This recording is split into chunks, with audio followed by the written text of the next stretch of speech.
napakahalagang malaman natin ang ating karapatan. Mas na-expound pa yung ating learnings regarding sa bono. So, marami pa rin talagang limitations na kanina lang din nagkaroon ng linaw.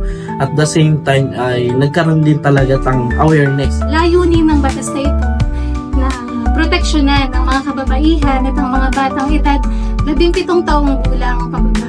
Nalinawan din kami, ako personally na nagkaroon ako ng kalinawan na hindi lang pala babae lang ang nabibiktima, no?